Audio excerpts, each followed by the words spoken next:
9 సంవత్సరాలు చంద్రబాబు నాయుడు పరిపాలనలో 1-2 పొరపాట్లు జరిగితే జరగవచ్చు. నేను ఒక విషయం స్పష్టంగా చెప్పదలుచుకున్నాను ప్రజలారా, ఎవరికి అంత ధైర్యం ఉండదు. తప్పు చేస్తే 1-2 తప్పులు పొరపాట్లు చేస్తే వాటి నిజాయితీగా ప్రజల ముందుకు వచ్చి ఎస్ నేను పొరపాటు పడ్డాను, నన్ను క్షమించండి అని అడగటానికి ఎంతో గుండె ధైర్యం ఉండాలి. అలా అడిగిన ఏకైక నాయకుడు చంద్రబాబు నాయుడే. సీమాంధ్ర ప్రజలకు, అందులోని యువతకు నా విజ్ఞప్తి, 9 సంవత్సరాల చంద్రబాబు నాయుడు పరిపాలనలో సాధించిన అభివృద్ధి ఒక్కసారి చెప్తాను వినండి ప్రజలారా. చంద్రబాబు నాయుడు గారి పరిపాలన 9 సంవత్సరాల పరిపాలన కాలంలో 3,50,000 ఉద్యోగాలు, సాఫ్ట్వేర్ ఉద్యోగాలు క్రియేట్ చేయడం జరిగింది.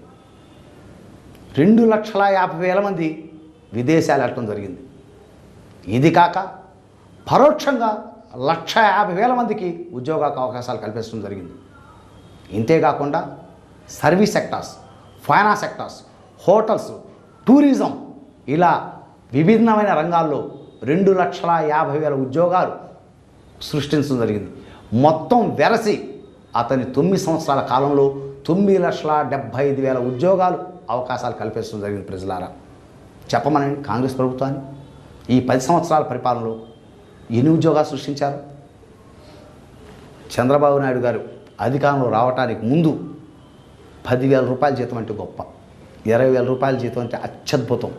కానీ చంద్రబాబు నాయుడు గారు అధికారంలోకి వచ్చిన తర్వాత 22 సంవత్సరాల పిల్లవాడు 25,000 రూపాయల జీతం అంటే లెక్కలేంతను, ఆఫ్టర్ 25,000 జీతం అన్నట్టు తయారైంది. 30 సంవత్సరాల వాళ్ళు లక్షల శాలరీలోకి వెళ్ళిపోతున్నారు. ఎలా సాధ్యమైంది ప్రజలారా? ఒక్కసారి ఆలోచించండి. మీకు ఒక ఉన్నతమైన అవకాశాలు కావాలన్నా, మీ జీవన ప్రమాణాలు పెరగాలన్నా ఒక విజన్ ఉన్న నాయకుడు చంద్రబాబు నాయుడు గారి నాయకుడు. చంద్రబాబు నాయుడు గారిని గెలిపించుకుంటే ఈరోజు సీమాంధ్ర ప్రజలు రాష్ట్రంలో రాజధాని లేక, ఉద్యోగ అవకాశాలు లేక చాలా ఇబ్బందులు పడుతున్నారు. కాబట్టే హైదరాబాద్ జనాభా 1991లో 30 లక్షలే ప్రజలారా.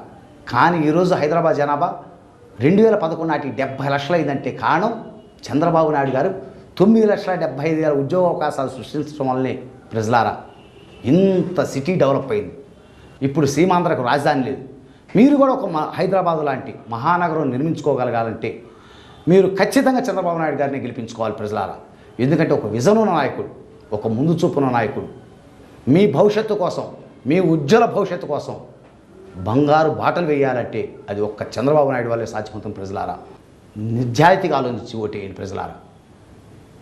మతాలకు అతీతంగా, కులాలకు అతీతంగా, ప్రాంతాలకు అతీతంగా మీ బిడ్డల కోసం, మీ బాబు కోసం, మీ సంక్షేమం కోసం, మీ ఆత్మగౌరవం కోసం ఓటు వేయండి ప్రజలారా.